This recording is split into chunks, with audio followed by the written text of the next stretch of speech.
Hello, welcome back to 340 Paddler, and we are on to week 15, and it is a week with a pretty calm image, which means it must be rest week. And of course, you need some rest as you're going through this program. You might be getting really excited at this point. You're probably about 2.5 months out from the 340, which would put you sometime around middle April, end of April, somewhere in there.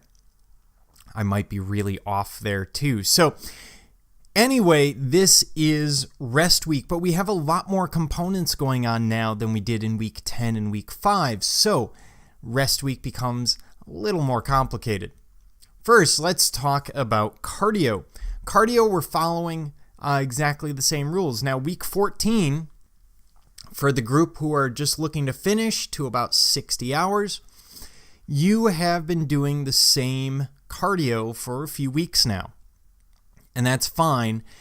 You're trying to increase your speed generally, and for week 15 you're going to go back to rest week. So you're doing 20 to 30 minutes of running or biking or swimming.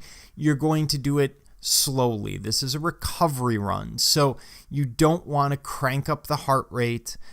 You want to take things easy. Basically, you're just keeping your body moving, because by keeping it moving, you're maintaining what you have from last week, but you're still doing a lot less, so you do get that break. And there is only one more break before we get to the ultimate break, which is taper for the 340. So definitely something you want to take seriously.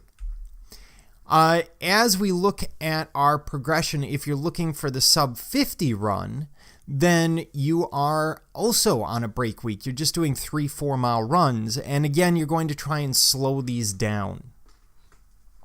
The reason you want to slow them down is it's going to be tempting, especially now that you have a long run. You're going to start seeing more PRs again in that 4 mile distance.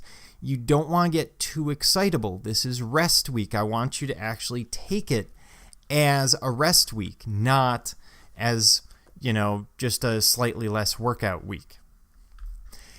In terms of intervals, you're going to cut the intervals this week. There won't be any. If you have open water, because right now it's somewhere around middle of April, if you have open water, that's fantastic. What you can do is get out there and do some short paddles, but again, you're not pushing it. If you don't have open water, you don't really have to worry about it. It's kind of up to you what you want to do here. But when it comes to core, I do want you to continue with core, because it does take, at least in my experience, a little longer to pick up on core, and that way you avoid the incredible pain that sometimes goes with core when you pick it up next week. So keep up with the core progression. So you're basically just doing really simple 20 to 30 minute cardio and core this week. Which brings me to another topic, which is short breaks. Now, we talked weeks ago about breaks for injury and breaks for illness, but there are other reasons you might take a short break. Maybe there's a family issue that comes up, someone's sick, etc., and you can't get to the gym or you can't get that workout in. Maybe there's mental fatigue, and this frequently happens in that April-May timeframe, especially right before you start racing. You've been doing the same thing, you've been progressing for months, and it just seems like the 340 is so far off, and I just can't look at another 4 mile run.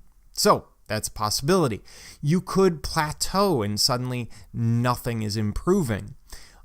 You could find yourself with a new or unusual soreness. Now, this is not injury, this is just soreness. If it's injury, you definitely want to stop the activity and figure out what's going on.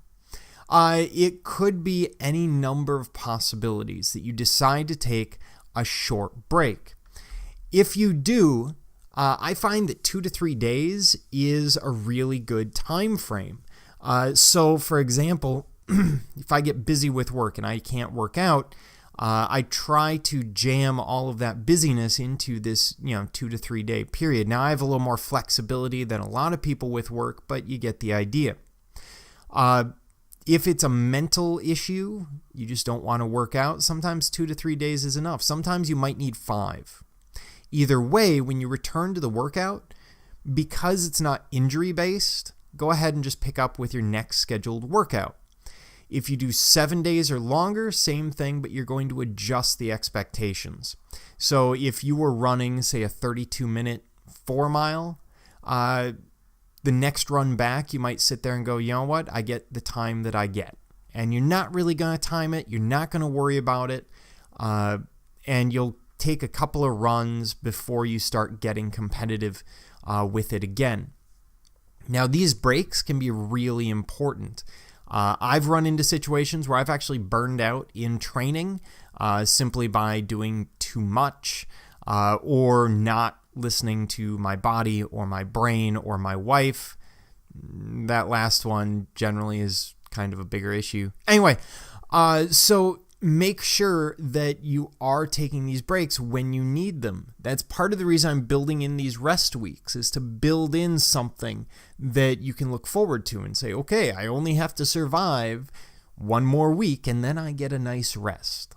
So with that being said, of course, we are just trying to get you to the finish, either very, very quickly or just get you there. But either way, I want to see you on the beach at St. Charles, holding a beer and getting a picture under a banner.